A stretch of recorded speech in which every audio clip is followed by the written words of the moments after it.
On this episode of Stunt Stories, All right, Corey, I've been dying to ask you this. Name the top 2 stuntmen that we ever worked with. I mean, you didn't have to work with them, but in our area, who are the top 2 that you could say is out? For me, Hall of Fame would be Hal Needham and Terry Leonard. Very good. Those are the 2 that I idolized. I was in awe of, just like, oh my God, that, it's Hal Needham, and Terry Leonard. Yeah. Yeah. Remember, I wanted to be Terry Leonard so bad. I started even back in the day when he always had Red Man, he'd chew tobacco. I'm going to chew tobacco, and I'm chewing tobacco. I'm spitting. I'm like, I'm getting head dizzy. I think I'm going to puke. I think I did puke. I think I went behind a car and I threw up. I wanted to be Terry Leonard so bad. How about you? Who would be the 2 that you would check? Oh, man. Hey, buddy, how are you? It's been way too long. I know. You know what we should do? We should compliment each other on how great we look and how we got to changed a bit. You either, man. You're the best looking guy in the business. When I heard it was you, it's like I'm done. I can't be good looking. Hey, you know that we're officially the old guys now, right? Dude, do you remember when we were the kid? Yes, we were the kids. What happened to that word? I miss it so much. Hey, kid. And we look up, they're like, no, not you, old guy. I'm talking about the kid behind you. I know. I finally gave in to the gray hair. No more hair dye. I'm done. No. Hey, there's a few that we need to pass that note on to. Like the Eddie Brauns and the Chuck Paternis of the world. Oh, red is not black hair, just so you know. They have a weird color that I don't even know what it is. Yeah. I can't tell you how excited I was to hear you're going to do this podcast, man. I thank you so much, Johnny Martin. Your career is like the envy of every stuntman out there. You've done everything, and I'd like to go over it with you for those who don't know much about your career. I would love to, buddy. Like, one thing I don't know where were you born and raised? I was born in the Bay Area in San Leandro. Oh. Yeah, okay. I mean, across the bay. That's where I got started, really. And who would you contribute to be give you your big break? Well, you know what? I used to love hot rods, sort of like you, and I used to go to the car wash all the time. Back when we were younger, you'd go to the car wash and watch all these hot rods come in to wash, and they couldn't wait to see which would come in. And one day, this car came in on a trailer, and it was all smashed up. And this guy got out of the car. He looked like Burt Reynolds. He was beautiful. And I bike up to him, and I think I was 8, and I said, "Sir, what happened to your car?" He goes, "This isn't a car. Her name's Eleanor. She's my star in my movie called Gone in 60 seconds. And I said, I go, "Your star?" She goes, "Yeah, I'm a producer, a director, an actor, a financier, and I do it all." He goes, "And that's what you have to do in this business." I go, "Well, I want to be you." And he says, "I'll tell you what, as soon as you turn 18, if you learn how to do all the things that I do, I'll give you your first job." And I'm like, done. So I started training, doing stunts. I started acting. I started learning about how films were made. And then I turned 18. I go to LA, and I show up to LA, and I find out that basically he dies doing Gone in 60 Seconds Part 2. He gets sliced in half, and it was crazy. And I didn't know anyone. So I just started hustling my butt. And then God knows, 12 years later, I get asked to co-coordinate with Chuck Paterni on Gone in 60 Seconds. And we went up for an award for it. So it's a full circle. Yeah. Wow. That's like a movie within itself right there. You just did an elevator pitch on a film. Oh my God. I had no idea about that. Yeah. Awesome. Yeah.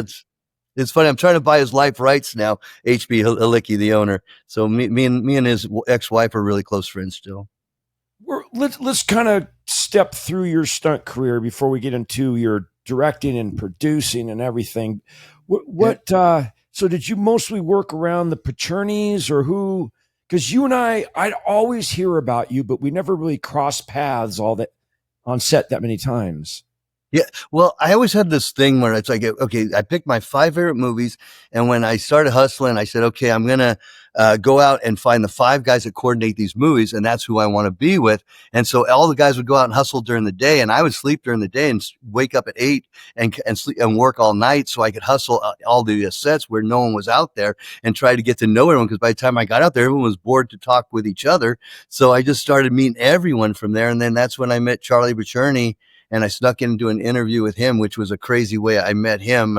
It was on Demolition Man, and he was directing, and I snuck into the group, and all the other stunt guys were like, don't get near him. He's a crazy guy. Don't even get near him. I go, I'm going. So I get up there and we go up to the roof, and Kenny Bates is ready to jump off of a helicopter. And I get up there and I realize I'm the only one up there. I'm like, oh shit. So I try to sneak out, and Charlie locks the door on the roof. So I'm standing there, and Charlie's like, I want all you motherfuckers to listen to me now. Who the fuck are you? And I go, and I didn't know what to do. So I just grabbed a light and I started moving it. And I go, I'm trying to fix this light, but you locked the door. And so I got out, and that's how I got in with Charlie. Oh my God. I remember when I think I first met Charlie, he was directing an episode of Hollywood Beat and John Moyle was the stunt coordinator. And he, another bunch of stories about John Moyle. So we're walking down an alleyway, downtown Hollywood, scouting. And here comes Charlie drives up in a convertible Rolls Royce and stops right alongside us and looks at Moyle, and he says, hey, John, you got one of these? And Johnny goes, no, Charlie, I don't. He goes, huh? I've got two. And he drove on. I went, oh my God. But Charlie, story after story with him or John. What a great man. No, Charlie, not too long ago, I was in Atlanta working all nights on a show, and all the young kids were sitting on the curb and, almost asleep in their cars. And he's standing out there on the street, not a single gray hair. 84, 85 years old and still wants to do a turnover. Oh, I know. That's kind of silly. Hey, what would you say throughout all the films and TV shows? We're still talking about your stunt career. Okay. What would you think is your two questions for you? What do you think was the biggest, most dangerous, spectacular stunt you got to perform? What film was it on? And then also, what would be that one that you feel that you wish you could have done in your career but haven't had a chance? Well, I mean, I would say the hardest one, because it was emotionally hard, was the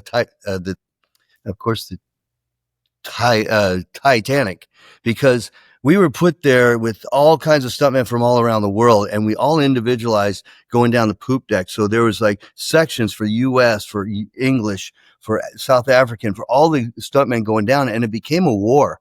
So when we were falling down this poop deck, all these guys were trying to elbow each other, hit each other, and everything else. And it was just because I guess they didn't like Americans as much back then, because we didn't have to do the competition that they did to become a stuntman. And so it was like this rivalry. But then by the time that we landed 80 feet down, there was nowhere to land. So we would just curl up in balls, and guys would come down feet first. And every night someone was going to the hospital because guys were breaking their legs, breaking ribs, and everything else. And it was just, I got knocked out twice. Once I had to do the flip off the middle of the boat on a dead man, and it was about 40-foot drop, and we broke for lunch, and we measured it out. Dane and Randy and everyone measured it out for me. We made sure it was 5 feet before I hit the plank, and come back from lunch, find out my rope was untied, and it was extended by 7 feet. And so I went smashing right into the wall there and got knocked out from it. But then we all knew it was kind of like war's on. Damn.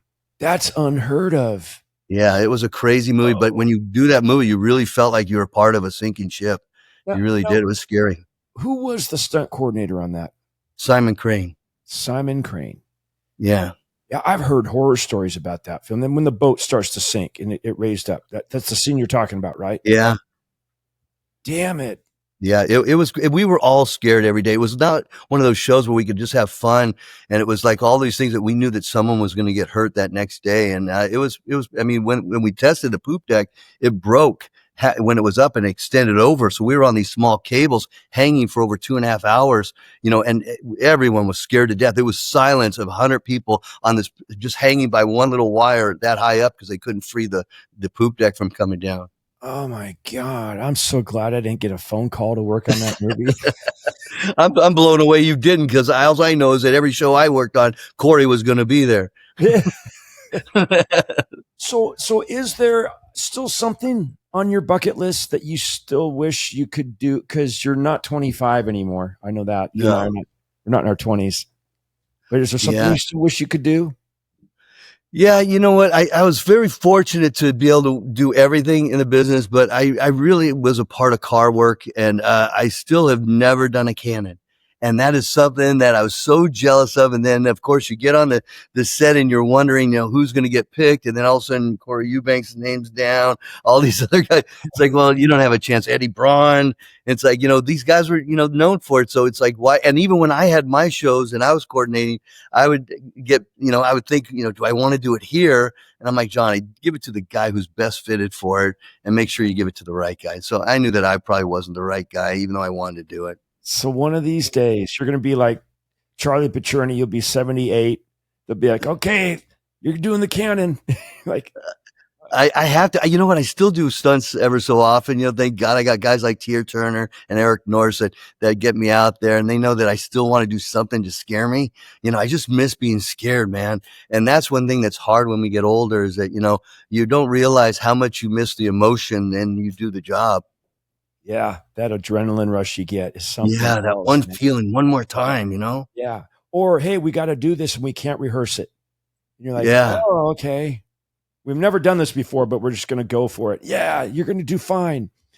Hey, let me ask you this. Now, how many films have you, how many films have you produced?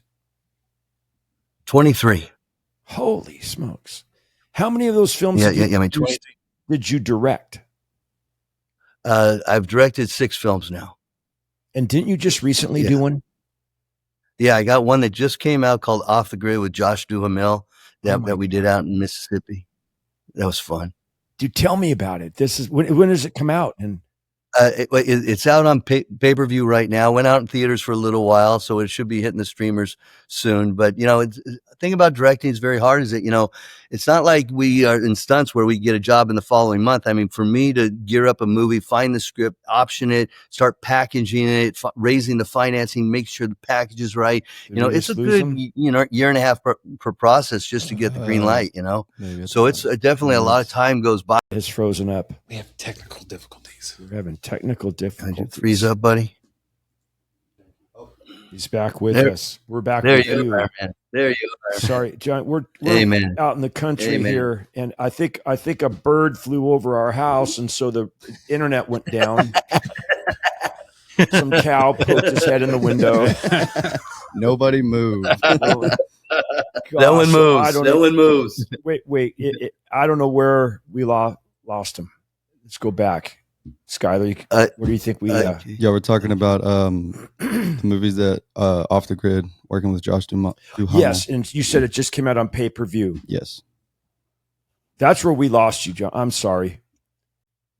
Yeah, I was just saying that, basically that was a movie that I had for about 3 years because it usually takes about a year and a half to 2.5 years to hopefully get the financing and get green light and work within the actor's schedule. But we went, it was set to go to Italy. Then I go to Italy, find out that the funding dropped out completely. So I had to re-raise some money in Spain. So we transferred over to Spain, got Josh to agree to go to Spain, and it was all great. Right when we go to Spain, the final documents, no one would approve it through the bond. So I came back to the U.S. and we ended up shooting the movie in Mississippi. So it was like this 7 months of having the green light to do the movie. And finally we got to shoot it. Wow. Yeah. Josh, and the whole, what a great guy, huh? Oh, what a perfect guy. It was called Off the Grid. Well, what I did was that on that script, I wanted to get Josh, but he had so many offers. So I started doing homework on what he does for a living and how his life is. And he's, and he basically has his property in Minnesota where he's ready for the world and he's off the grid. And I'm like, shoot, I'll just write a movie called Off the Grid and make the guy go rogue. And I wrote it to his liking to where he didn't know I wrote it for him, but I sent it to him. And he's all, this is me. And I'm like, oh, really? I didn't even know that. Yeah, we think you were kind of a reach. We think it's kind of a stretch to use you. Yeah. We thought maybe you might know of an actor that would fit in there. Yeah, exactly. So you wrote it, produced it, directed it? I ended up coming with the idea and I rewrote it with my writer. Here we did it together. I don't write. I just throw in notes all the times and come up with ideas. I have like 35 scripts that I have in hand in case I have the meeting that needs something certain and I'm ready to go, always have options. Awesome. That is awesome. What are your feelings now about what seems to be the new hot format, the streaming, the Landman shows of the world? You had 8 episodes and Are you interested in getting into that?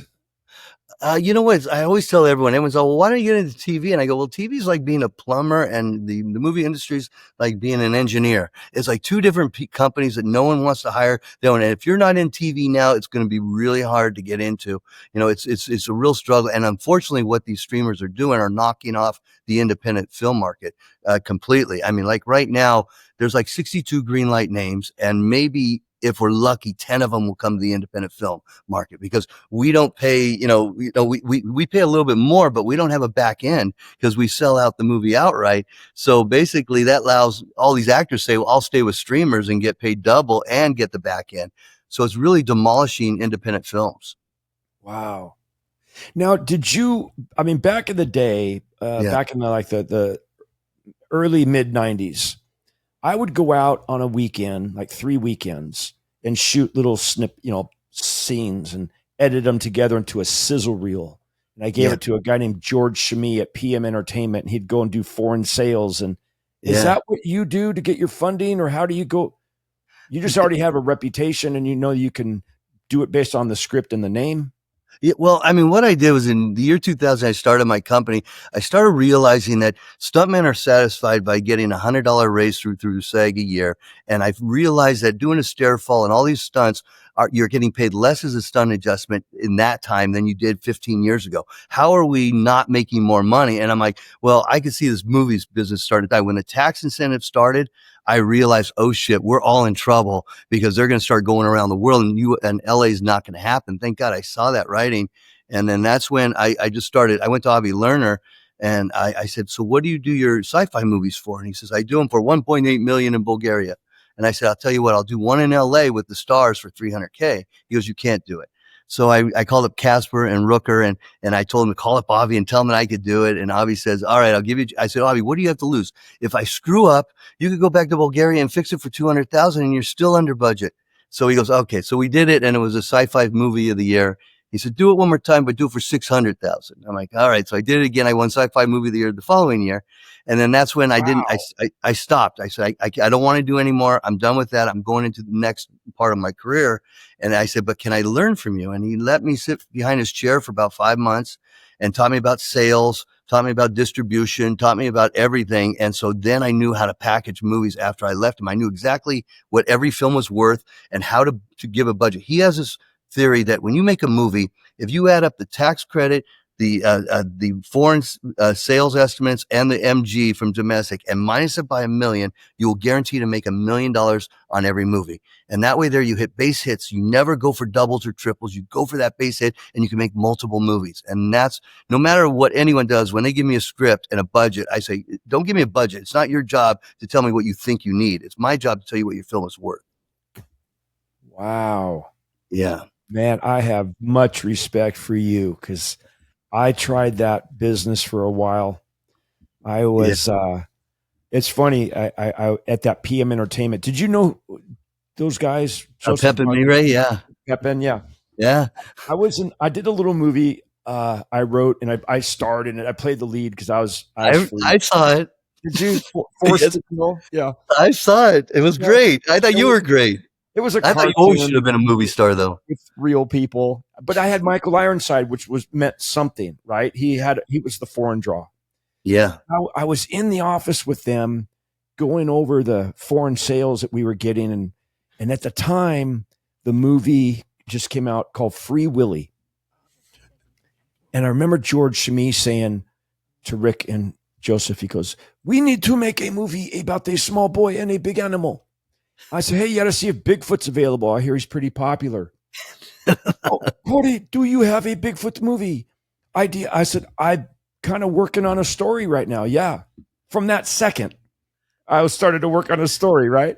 Yeah. Next thing you know, he calls down Rick Pepin and Joseph Marhi and sits them down and says, hey, Cody's going to tell us the story of the script that he's working on.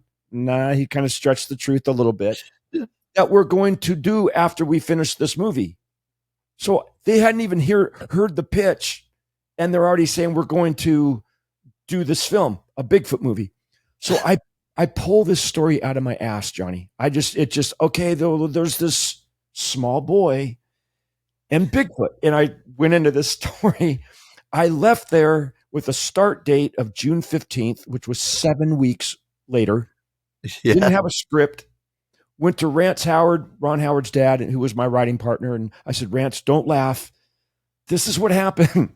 I didn't know I was going to do a pitch on a Bigfoot movie. I was just screwing around, and I brought up the Bigfoot idea. Now I've got a start date, and I don't have a script. He goes, Corey, you come by the house. Ron and Clint and I have been Bigfoot fans for 50 years. I'm like, this is just so freaking weird. So I drive to his house. Sure enough, I walk in the door. He's got a stack of newspaper clippings that thick on the coffee table from, Bigfoot sighted in Sears parking lot and Bigfoot marries alien woman and all that. So next thing you know, we start writing. Yeah. And Ron was in town doing the music score for a film he did called The Paper. Do you remember that? Yeah. And we had the earthquake. Was it 98? 98 had the big earthquake. So Ron didn't want to stay in his apartment. So he was staying at his mom and dad's house. So every morning I'd show up and he and I would sit down with Rance, and Jean, his mom, would be fixing us oatmeal and omelets. And we're talking about the Bigfoot movie and ideas and stuff. And Ron would interject ideas. I'm like, whoa, Ron, I don't know what spaceship movie you might be working on now, but this is a Bigfoot movie. This is serious. But anyway, I was educated by those guys saying that if we could make it, for under 1.6, that they knew they were going to make $1 million profit. That's and I'm it. like, how did they know these numbers? But it happened, and then they wanted to do a sequel, and I remember Joseph Marhe telling me, "Yeah, you're going to do a little Bigfoot movie for us." I'm like, I don't want to be known as the Bigfoot guy. I don't want to do. I want to do an action film. I want to be Johnny Martin when I grow up. What about Two Bits and Pepper? Yeah. Oh yeah. Two Bits and Pepper was not much of an action film either. It's my wife's favorite movie. Is it really? Yeah. Gosh. Well, Johnny, let's do something together, you and I. I would love to call you. Hey, I still think you should be the actor in the film because with those looks, man, I'll tell you, I was always worried about you. You did this slide up on a John Woo BMW thing on a bridge, man. I was scared to death for you. I've never been more scared for another stuntman than you were. I was on the other side with that gap of like 80 feet down, and you take that car up and you drift it right. I'm talking, you got up 4 inches from the very edge. You remember that? Okay. First of all, the majority of the people were not there. So you said 80 feet. We could throw out 120. They wouldn't know. Well, I thought it was 60. That's why I threw 80. Oh, so you were exaggerating already. Okay, good. And what did you say? 4 inches from the edge? I thought I said 2. Didn't I say 2 inches? Really? It's like, that's what you do when you tell a stunt story. You got to make sure. Were you guys there? Was anybody there? Okay, so here's what happened. Yeah. But when someone says, yeah, Corey, I was there, I'm like, another story. It was on metal too. So you were going to slip and slide. However, that was a crazy one, man. I was scared for you. I was scared too, brother. Tell you the truth. I was really, really scared. And then I got the number one waiting to go, and the bridge had to go up. And I don't know if you recall, there was that sound, that siren, that yes, raising the bridge. I'm like, it sounded like the bells of death, just like, I'm like, oh, this is not good. Can't be good. And then the whole time I'm wondering, John Woo is directing, right? King of the green screen, king of, superimposing shots and CGI. Tell me, why didn't we put that frickin' bridge down, throw a green screen over the top of it? Then I would have slid right up to it with no problem. And then raise the bridge and shoot a plate shot, right? Couldn't we have done that? Well, you're wrong, because when you see a name like Corey Eubanks, why would you go to all that work? You just get Corey to do it. And then Mr. Smurs, Mr. Greg Smurs, Mr. Negative, captain of the negative team, he comes up and he says, you see those Navy SEALs down there? And I'm getting up to the edge and looking over. I go, yeah. And they're waving up at me in those little dinghy boats. He goes, 90 seconds. That's as long as it'll take them to get you out of the water. I go, Greg, I like to think that the glass is half full, not half empty. You've already got me in the shark-infested waters. I don't even want to think that's a possibility. Yeah.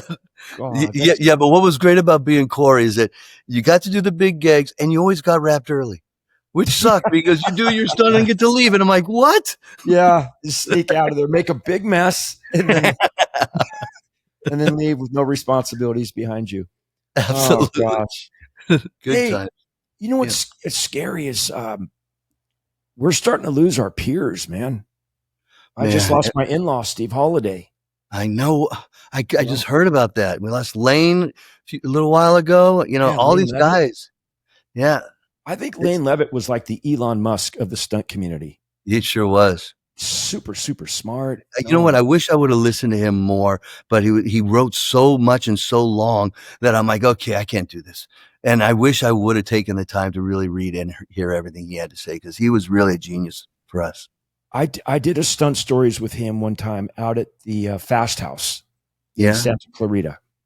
And right when he came up to the microphone, we just started to record. It started raining so hard, and you could hear it on the tin roof. And he just kept on talking and going through. I'm like, okay, because we had some people, live audience, I'm like, okay, we'll just go with it, but it wasn't that bad. I thought we were going to like cut and wait for the rain to stop, Yeah.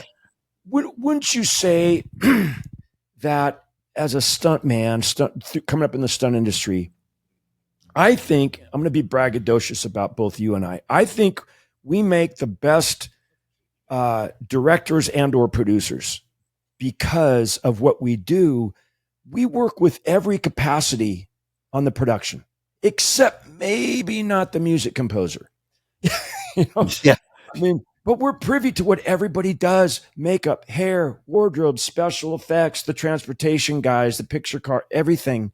So when you go to do your budgets, when you go to even direct a film, you know how much time to spend on stuff or where to put the money, and that's priceless, man. It really is. But it's funny you say it, because when I first started, I decided, okay, I'm going to make every stunt man a filmmaker, because that's what we are missing. We sell the movies, and I did all that whole spiel that we all do. But then I went out and sent out 20 scripts to the top second unit directors, and I gave them the same script. Not that I wanted to direct that script. I wanted to see who I could pull that were true filmmakers. And, a lot of them were huge names. And I walked away going, nope, nope, nope. And it's because these guys think stunt minded, and you really have to think about character, story. And I tell everyone that goes on a stunt interview, a director interview or second unit interview, don't talk about action. They know action. Talk about the structure of the story. Talk about the character development. Talk about all that stuff, because once you talk stunts, you get involved and you start telling a stunt story, and you just can't do that. The people and actors want to know who they're dealing with. And that's where, especially the agencies, I only got into producing. I wanted to direct, but the only way I could get into directing was I figured if I had to get the stuntman logo off me, because no one wanted to hire me as a director, because I was just a crazy stuntman. So I figured if I produced enough, then they'd start thinking I was a filmmaker. And it was sad, because I got Brian Smers his first film. I got Andy Chang two movies. I got Jesse Johnson a movie. I started handing out movies to these guys that I thought could really pull it off. And it was sad that the legends really were too stunty for me, to where I didn't think I could develop much. So, to me, the whole thing I've been trying to stress to these guys is that, start learning more than what we do. Stop spending your weekends at a golf course. Start learning what camera lenses, like you, Corey, you have always knew about camera lenses. You were always a filmmaker in my eyes, and you got stuck in San Diego for a long time doing a lot of those shows that I wish to God I could have grabbed you and pulled you back and said, dude, you are a movie star, man. You could be anything you want. You have it. Gosh, so I can blame you for not doing that. Thanks a lot. I wanted to so bad, but you were killing it. You were killing it there, though. You were nonstop, and you were running shows. You were directing TV. You were doing everything, and I'd be like, pull him away. Now, come over to here. Oh gosh, I had some good times down there. I know. The thing I learned from Stu Siegel was not how to tell a story, was not how to be creative with the camera movements and stuff.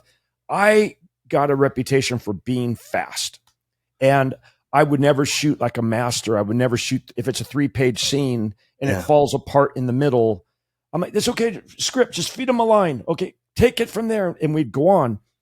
And then I'd say, okay, cut, print that. Let's move in for coverage. And they're like, well, wait a minute. He forgot half the scene, and we're not going to use that editorially, right? So I'd move on, and I would get notes from the editor. Sent to set. Some PA would come from set. I'm out on location. Said, please do not edit in the camera. Oh, who's got a Sharpie? Okay, I go, please do not send notes to set. Take that back to the editor. So I passed this on. You're probably going to giggle because it's such an old trick, but a lot of people are oblivious to it. And Michael Priest was a TV director who told me this. He says, Corey, don't try to be all creative and make these groovy camera movements and all that stuff. He says, tomorrow morning when you get to location, let your DP know that you want to have a 35 millimeter on a hi-hat and MOS, no sound, just drop it on the sidewalk and get an establishing shot of the house. So on the production report, you had a 7 a.m. call, and at 7:15, you got your first shot.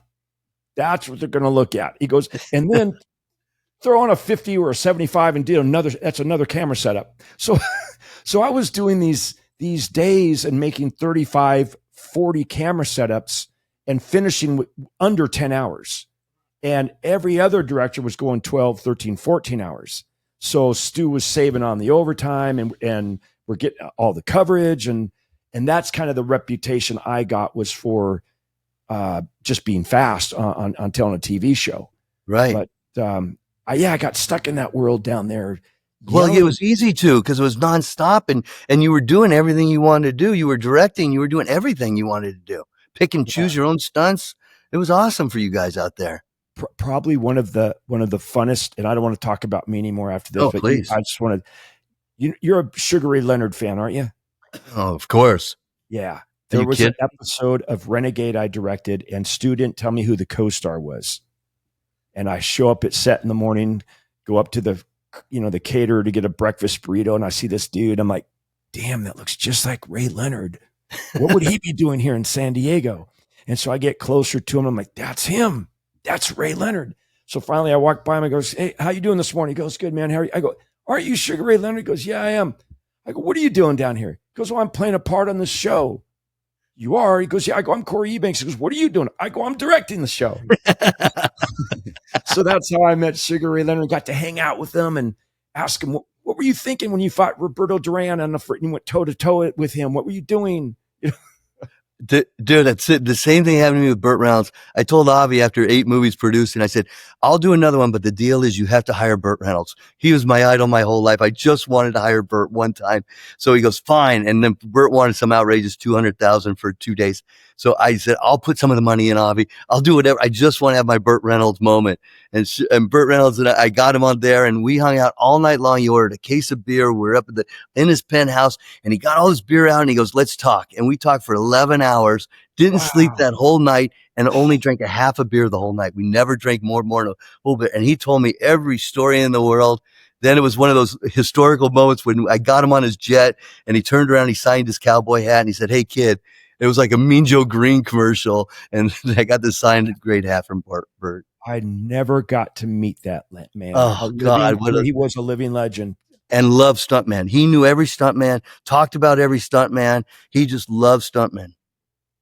Now, he and Hal Needham came up together. They used to be roommates. Remember that?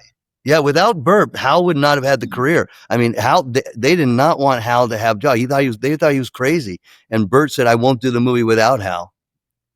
God bless his heart, man. He wanted to turn Dar into a director and Dar kept pushing him, said, I will. And then it was too late. Did you know Dar Robinson well? I came in right before he died on that hotel movie. It was so sad. I just wanted to meet him.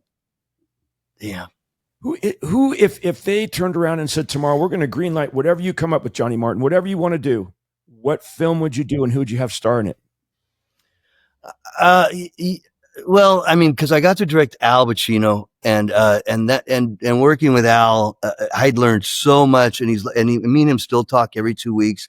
And I got to tell you, is that he's older now, but I would love to say Tom Cruise, but I mean, that's my favorite actor of all time. But I just love Al, and if I could spend another 20 minutes or a day with Al Pacino and just have him tell me stories and just put his arms around me, I just wish I could have that one more time.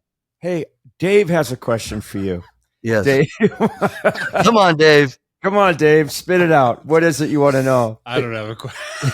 My question is, they're blown away that you're talking like we just didn't know you and Corey had the favorite actor. Same favorite actor. Yeah, Tom Cruise. We didn't know Tom Cruise was your favorite actor. Yeah. Well, someone got to double Tom Cruise. and it wasn't me. Tom does his own stunts. Was it Tom Cruise? Did he double himself? Yeah. Yeah, we're not allowed to speak about it. Yeah. Because he does all his own stunts. Yes, he Would you does. say Ask that- a guy named Keith Campbell how he talked about it and lost it. Yeah, Oh, Keith Campbell. Did he lose his job? yeah, Wasn't it- because there was that photo I heard that he took with Tom, and Tom got a little bothered by that. Oh. Yeah, And I had Keith a was a falling great out with Tom after I went on Howard Stern show. Oh, and really? talked about it. Yeah, because I did this silly little stuntman song. It was a rap song just for fun. Oh, of Hollywood course. Stuntman. Love your song. And then I did stunts for Cruise and Sly Stallone, but they say they did them on their own.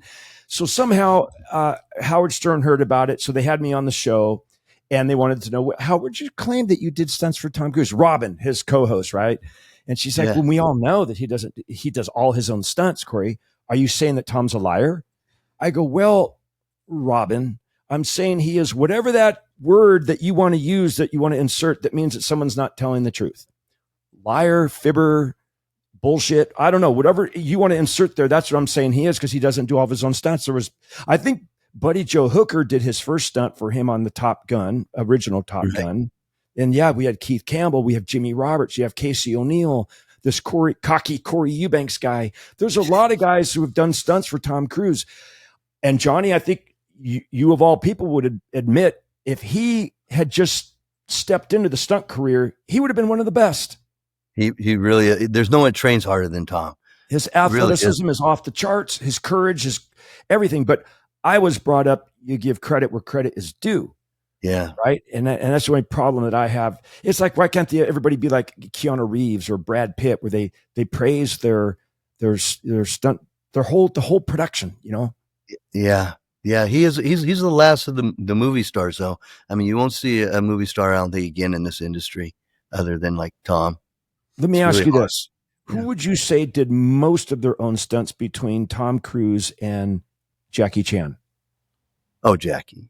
Yeah. Jackie, because Jackie was nonstop crazy. I mean, Tom does specific stunts and he does his running thing in every movie, but then you got Jackie who just created and created and created.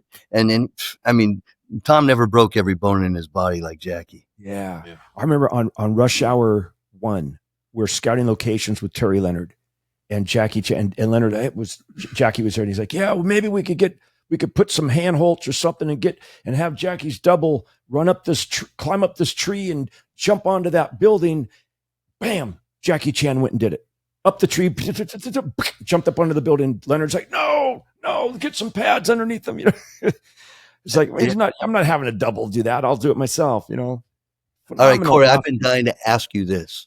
Yeah. Name the top 2 stuntmen that we ever worked with. I mean, you didn't have to work with them, but in our area, who are the top 2 that you could say is out there? For me, Hall of Fame would be Hal Needham and Terry Leonard. Very good. Those are the 2 that I idolized. I was in awe of, just like, oh my God, that, it's Hal Needham, and Terry Leonard. Yeah. I remember I wanted to be Terry Leonard so bad. I started even back in the day when he always had Red Man, he'd chew tobacco. I'm going to chew tobacco, and I'm chewing tobacco. I'm spitting. I'm like, I'm getting head dizzy. I think I'm going to puke. I think I did puke. I think I went behind a car and I threw up. I wanted to be Terry Leonard so bad. How about you? Who would be the 2 that you? I would say, I got lucky to meet Alan Gibbs, and Alan Gibbs was just this hard-nosed stunt man, very smart in the business. I'm hero of guys that no one knew about, that really, to me, were just really great stuntmen, but were silent, like a Dane Farwell. Dane Farwell was this guy that was so amazing, and he had the greatest body because you didn't look like a stuntman, but he could do anything. But no one even heard his name. I bet no one that's listening to this really knows who Dane Farwell is, and he was an amazing stuntman. Yeah, we did a Tom Cruise film that he worked on. It was called Night and Day with Cameron Diaz, and Dane had to do a jump out of a car, going like 45 miles an hour out the side thing. And I mean, he just, what a talent. When you just said is he no longer with us? Oh no. He retired. Well, he says he retired. I pulled him out of retirement a year and a half ago, and he goes, "Really, I'm done, Johnny. I'm done." And then I saw him at the funeral, and he goes, "Hey, if you do want to bring me back, I can." so he'll come. We all come back. We don't retire. Come back. Yeah, what a great man. I was working for Kurt Bryant on The Hitcher, the remake of The Hitcher down in where were we? Santa Fe, New Mexico, or something, and he was driving, and my wife was at the time, she was my girlfriend, I think. And I think it was. And she was the passenger. And she's like, he's the nicest man. And because, you sit with somebody for 12 hours a day in a car, and so she's just on and on about Dane Farwell. And, he's a hell of a stunt man. He really is. I like those silent guys. Is there a director that you try to not imitate, but you say, hey, I want to be like that guy? Is there a guy that you copy? Yeah, I was very lucky. Chuck Pacherny hired me on a lot of the Tony Scott movies. And whenever I could, they would go off to the trailers and I'd just stay behind Tony. I just would hear him talk. And then he, every so often he'd turn back and go, "So what do you want to know?" And he'd allow me to ask questions and questions and questions. And he told me this thing. He goes, "Do me a favor. When you do get to direct," he says, "when you read a script, if you can't see the movie making $200 million, even though it may only make $1 million, he goes, if you can't see it making 200 million, move on. Don't not trust something that you might like or love. Pick something that's financially." Remember, we're in film business, not in show business. So, wow. Yeah. And he was right. And so all my movies I have dedicated to Tony Scott. He's always got a thank you for in all my movies. And I always try to steal something. Like on my movie on Off the Grid, I took a scene that he did in Off the Grid, on Enemy of the State, and I put it in my ending with Greg Kinnear. And it's the same scene with John Voight at the end that he sees himself on TV. But I always try to steal something that I tribute him. I'm not stealing from him, but I just want to tell him, hey, thank you so much for making me a filmmaker. So freaking cool. Yeah, and I'm really scared for all the guys, Corey, and I've been trying to warn all these guys going, hey, it's going to get worse. It's not going to get better. If you think this is bad, it's going to get even worse from now. This movie business has gone global for my business on the independent world side. I am no longer allowed to shoot in US anymore. I have to go to England. I have to go to Italy or Spain or Poland now to shoot. I'm lucky if I could shoot in Mississippi, but that last union strike just demolished us and pretty much made everyone just go, we're going where there's no unions. And so the independent world's done pretty much in the US. And it's really, really getting difficult. And I just tell everyone, try to figure out something else to do in your career, because you got to multiply. Like me, I saw the writing on the wall, and I just started learning as much as I can. It takes years to learn this stuff. So if you're 30 years old, stop thinking that you're going to be a stuntman until you're 70. That business is gone. We were lucky that we got to be in the business that we could retire in. Not anymore. Man, wouldn't you say that the 80s were the best? Oh, God. Oh, my God. 80s, we ruled. We ruled in the 80s. We could get away with anything. Johnny, they had a crazy thing. It was about maybe that big, that thick, kind of shaped like an envelope, but thicker. And it was called a VHS. It was a VHS. And you'd have to get in your car and drive down the block and around the corner and pull into a Blockbuster and walk inside and go down aisles, and you'd see some lady reaching for the only video that you wanted to get, and you'd yell, look out, and they'd look away and snatch it off the shelf. And those are the great days. Hey, I remember that we would go hustle a show, find out who the coordinator is. I'd drive an hour back home just so I could look up to see what that coordinator did, so I'd have information to go back to him and say, hey, I saw you in the movie King Kong, but how did you do that stunt? My dad always told me, talk to people about themselves. No one wants to hang out with anyone but themselves. He goes, don't ever talk about yourself, and just bring up, and they'll think you're the greatest guy and you had the best conversation as long as it's about them. It's about them. Yeah. One thing I like to do, though, sometimes, especially like around guys like Russell Solberg, if we're a bunch of guys, good man. And we're there and a bunch of new stunt guys and they don't know, I'll start to tell a stunt story about a stunt that Russell did, but I insert myself in the spot. Like, there I was on Runaway Train doubling John Voight, and everyone's like, wasn't John Voight, isn't he tall? Isn't he like Russell's size? I go, well, yeah, but I was on this train and they wanted the train to look much bigger. So they had I'm smaller. So they had me do it. And Oh, hey, Russ. And I tell the whole story that he won the stunt award for doing, but I just inserted myself into. Well, hey, buddy, that's what you said. I had Russell do a sidewinder for me on Give Him Home Alone, and he's so quiet, and he doesn't even talk sometimes. And he gets out. I go, I finally could say Corey Eubanks did a sidewinder on my movie. I go, no one's going to know. Yeah, he was.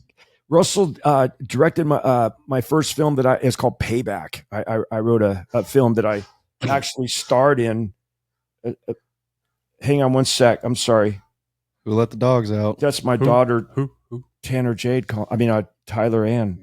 Did you know that Logan Holiday married my oldest daughter? Oh, get out of here. Really? Yeah. Major talent, man. Great talent. He's my son-in-law. Yeah. Wow. I lucked out with Logan. He's a good guy. And he's the man now. He really is. Yeah. We went to China together with Bob Brown, and that kid blew me away. Oh, was that on the Fall Guy movie? No, here I produced a movie that Bob directed in China. In Chinese, he had to direct a movie. So it wasn't even in English. Oh my gosh. I think I did one Chinese film that Mike Gunther was doing called Once Upon a Time. No, what was it called? I don't know. Hollywood Adventure. Oh, really? Yeah, called Hollywood Adventure. I go, this is kind of going to be a cool film that you'll never see it. It's going to be in China. But, now, are you getting ready to do another movie, or what's going on with you? Yeah, I got 4 films going on here right now that I do have the financing means for, but now it's all about in the casting world. I'm probably going to go to Malaysia, it looks like, because I raised up some money through a shrimp farmer there. They invited me there to show them how to make movies, how to make money in movies, and I started getting a fund out there. So they want me to do a movie out there. So I'm going to try to do a spy. I've done every movie I directed. I didn't want to do stunts because the market's so bad. It's like everyone says, well, what was the budget of your movie? And it's like, budgets mean nothing. Stop caring about how much. All of them are 1.8 to 2.2 below the line. That's all you have. So if I got a $10 million movie, I still only have less than $2 million to make the movie. That part never grows. And so we're in an industry now where we're lucky to get 19-day shoots. We really are in the independent world. Wow, it's really so difficult. And so basically, I try to develop these movies where action takes more time. Where Off the Grid, I was promised a lot more money. And I finally gave in and said, okay, I'll do an action movie now. But I did 2 horror movies, a drama, a thriller, a Nick Cage drama. And so I didn't want to do anything because I knew that I'd be blamed because the critics and everything else are going to bash me to death if I can't do a good stunt movie. And so this was the first one I did. Wow. What was your feelings about the movie The Fall Guy? I thought it was really fun. And I thought, to me, okay, it's one of those things where I always see every movie 6 times usually. I can't, like it's Tom Cruise movies, forget about it. I go see 12 times at least. I pay for it. Wow. Every movie. Yeah. I just love movies and I just watch. I want to learn so much. And so basically with Fall Guy, I was expecting more and I was so disappointed in it. And then when I went and saw it again, I really had a good time. I really had fun. And I saw it one more time just to verify. Now I got the right mindset to see the movie correctly. And I saw it for the 3rd time and it was like, yes, this is a fun movie. So that's how but the first time I watched it, I didn't like it. Yeah, that's how I was.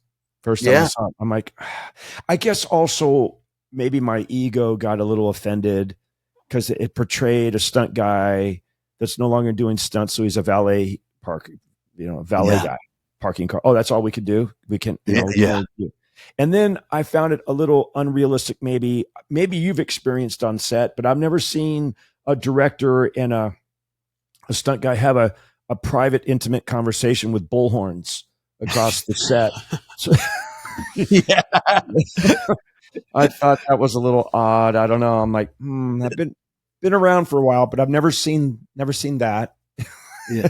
Well, it's funny. The only reason I praise it a little bit is because how many movies in our lifetime has there been a movie about a stuntman? There's been the Stuntman. There's been, Hooper. Yeah. And this one, and really, there's not a lot. Oh, and the other one with I forgot the name of that one, but it's very hard. Like in our industry, I can't take a stunt movie to anybody because everyone, we are best to be secretive than we are to be known. It's like the Stunt Awards. I told everyone, why are we acting like we are accepting Academy Awards and thanking our mom and dads when we should be doing crazy shit up there? That's what the audience wants to see. Our show would be badass if we could be stuntmen like they see us instead of like who we are sometimes. Yeah. And that's why, people don't want to know that we are humans almost. They want to hope that we're crazy. You know what I miss? I miss the Red Bull, the live Stunt Awards. Remember that? All the actors. Oh my God. Awesome. I remember sitting there. Maybe you were there. We were at Paramount, the outdoor stage. And right in the lake, in the pond. Yes, in the lake, in the pond. And the helicopter's flying over. And all of a sudden a light kind of shines over the audience. I'm like, oh, I bet they're really upset that the helicopter must be chasing some bad guy or something. And they don't know that we're shooting a live stunt show. And I mean, the Stunt Awards and then the helicopter gets lower and then all of a sudden you hear police sirens. I'm like, what the hell is going on? Then they come into the lot at Paramount. I'm like, oh my God. And then all of a sudden up on the stage, a motorcycle and it crashes and the helicopter comes over the top and the light shining down. And then Dennis Hopper comes up. Dennis Hopper. Helmet off. Remember that? I'm like, oh, this is all staged. That was the best. We would all go in limos, remember? Because that was the event. Now everyone basically Ubers. Ubers there. The funniest thing, Johnny, my wife, her brother, Alan Panoli, looks just like Scotty Conn. He looks more like Scott Conn than Scotty does. And we rented a limousine. He's never been on a red carpet. He's never been to a stunt award. And he gets out and everyone's like, oh, there he is. And all of a sudden, flash. And I'm going with it. He just went with it. He became Scotty Conn walking down that red carpet. And Sally, my wife, she's like, oh, no, you're not. That's not Scotty Conn. That's my brother, Like, hey, he's a part of the under 5'8" club. We gotta love that guy. Gotta love that guy. Yeah. Gosh, those were good times. I miss those live shows. Here, I just miss us hanging out. Even when we go on location, it's not the same anymore. It's like, okay, we're going to go to the bar till 2. I saw your interview the other day, and it's like it'd be good to not work nights. And I'm in bed by 9:30, and it's like, man, when we were in the 80s, the last thing we were is in bed at 9:30. We were hoping to get in bed by 3, still be buzzed. Oh my God. I had the unfortunate, what do you call it? It was unfortunate that we were on a location. Bud Davis was running the show called Wisdom, Demi Moore and Emilio Estevez. We're on location up in Sacramento. And my hotel room was right in between, Gary McLarty. Oh shit. The Wizard. Tommy Huff. So the great Tommy. Yeah, you know what? That's one of my favorite top stunt guys. Yes. If you didn't like Tommy Huff, there was something wrong with you, man. And you were unfortunate if you never got to meet Tommy Huff. Oh, what a great him and Henry together. Forget about it. So my hotel room's right in between the two, or motel. And they would stumble in about 3:00 in the morning. And because he had to go to this room and he had to go to the other, they'd have a conversation right outside my window for another hour. And bumping into the glass and laughing and that laugh with Tommy Huff. The only one that took it too far for us was Kenny Bates. Kenny Bates, you were not allowed to go to bed. How did he do that? I have no idea. He would never sleep. 24/7. Yeah, totally. Gosh, dang! I miss those days. The first Transformers movie we did with him, and I'm like, I'm gonna go hang with Kenny. I can do this. About 3 a.m. I'm like, I'm so tired. I can't do it. What a genius, though, Kenny Bates, wasn't he? Oh, he sure was. He sure was. You know what? When you're not liked, you become a legend. It really is, because he always had something to say, and he was always right. Usually, he was a very smart man. He really, truly was. Maybe he was the Elon Musk of the stunt business. Yeah, you know what? I hear Dar used to send him on trips to there was a guy named BJ Davis or someone that did a high fall, a record-breaking high fall in International Continental, did a 300-foot high fall, and Kenny Bates was hired by Dar to go watch him, help him a little bit so he doesn't die, but figure out how he did it and figure out how they were going to beat him. So Kenny was setting up for the mile jump for Dar and rigging it, building the bag and everything else. But didn't BJ Davis, didn't he go through the airbag? Was he the one? No, that was That was AJ. He went through the AJ. Yeah, AJ. And this other guy, he was a lower budget guy, and he did the jump in an Elvis suit, and he made it. But it was the funny story about him is that he was supposed to be paid $1 million by International Continental, who was owned by the mob, and basically they didn't pay him, so he was sued him. Went back to Vegas to go to court, and knock on the door. 2 girls rush in and claim rape, and he gets arrested for 6 years, so he doesn't have to get paid. Oh wow, yeah, you don't mess with those guys, huh? Wow, Yeah. Man, Crazy. oh, man. Hey, how do you think AI is going to affect the stunt business? Yeah. It's going to majorly affect us. I mean, because now really, I mean, look at all the screens that are being made, especially like in Italy right now. You have those monitors that you don't have to shoot anywhere other than on that screen. You can shoot Italy, France, everywhere. They already have it pre-programmed to be able to look like cafe areas on the streets of Italy. I mean, I could shoot Paris, Sweden, Italy all on the same day on one stage now. Wow. It's crazy. Oh, and your eye, the naked eye, can't tell the difference. You cannot tell to tell the difference, because once you key on the focus on your actor, everything's like that slight little blur in the back, and you just feel it's so real. Cars are flying by you on the screens and everything. And you just have to ask ChatGPT, hey, write me an Academy Award winning screenplay. Yeah. Boom, it's done. I tried that. It wrote me the script for Forced to Kill. So I screwed it all up. Well, if I get one more script that's done by AI, it's easy to tell. After about 20 pages, you're like, wait a minute. For one thing, you're not that smart. Let's just establish that right off the bat. Yeah. That is so funny. I've been writing a lot lately, and sometimes I'll stumble onto something. Well, how can I make that sound more dramatic? ChatGPT. Nobody's going to know. I'll never admit No one's going to know. How do you make it sound exciting? Yeah, I'm guilty. I do it. I use it. Sometimes. I do. Hey, we didn't go to college. we started at 17 years old. I thought. How old were you when you started? 17. You got me beat by a year. I started when I was 18. A stud. Wow. You know how old I am right now? In Hollywood years, because we're 10 years younger than what we really are, right? Yeah, true. So, do we say our age? Because we'll never get hired again. You know that, right? You can bleep it out. I'm 38 and a half. Wait. Then there's like your true age, and then how old you act. Yes. Yeah, there is. My 18-year-old daughters tell me, Dad, when are you going to grow up? I go, I don't have to if I don't want to. Up there. Your daughter called you Corey yesterday. Yeah, she didn't even say Dad. I was like, Corey. Oh my God. I know. It's crazy. Uh-oh. So yeah, I was concerned about AI affecting our business. I think it's just inevitable. I remember when CGI first came out, and I was like, "That's it, we're done. Yeah, that's it, we're done." Yeah, Johnny. But now it's the last year's plumber is today's stunt man in every other country that we have to hire. I mean, and SAG screwed us, because now we can make a movie in Italy that's a SAG movie, and I only need to put 2 SAG actors on contract. All the other guys are non-SAG. So how do I do a SAG movie and only have 2 of my actors be SAG, and all the stunt guys are non-SAG and everything on a SAG movie? That's what's going to kill us. Really, it is. Oh, wow.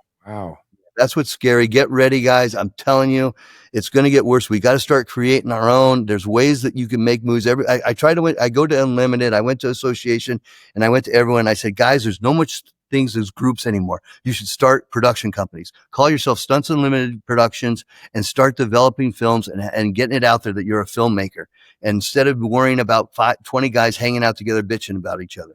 Yeah. I'm a big believer. You find someone who is successful, look at what they're done, look at their blueprint, try to copy it. Chances are it's going to be successful again. Do the same exact thing. You should get the same exact results. I'm looking at in my opinion, probably one of the most successful TV producers right now is Taylor Sheridan. Absolutely. And look at what he's doing. And I'll tell you something. I love Tulsa King. I love Landman, Lioness. The film, the shows he's putting out are like little, feature films. They're very well produced. Yeah. And that's what I want to do. That's what I've been focusing on. I think I'm done wanting to do canon roles. And although I just did one on Landman, I'm going to call you in 4 years. I guarantee there's been 2 or 3 done already. We can't quit. What are you talking about? If Charlie Maturni can't quit. Yeah. Would you quit? You're a quitter. Hey, John, I got to tell you, buddy, it's been too long. I really, really appreciate this more than you know, you being on Stunt Stories. It's on a Sunday. I know you probably want to be off playing golf or doing something fun, but it's been fun for me, at least, to have you on Stunt Stories. So thank you so much. But, buddy, I'm ready to start filming anytime. We were just talking, right? You want to make a movie together? I would love to. Hey, I'm serious about that. You are a filmmaker. You're one of the guys that I always thought was going to be a great filmmaker, and you are meant to make movies, buddy. I love you, buddy. Hey, just in case we had another internet glitch and maybe that part got snipped, maybe you could repeat that, what you just said, one more time. Corey, you are a true filmmaker, buddy, and any producer out there would be a fool not to do an action movie without you behind the realm of being a producer. All right, Johnny, I love you, buddy. Love you too, brother. We'll talk soon. Thank you, guys. All right. Thanks, Johnny. Bye-bye.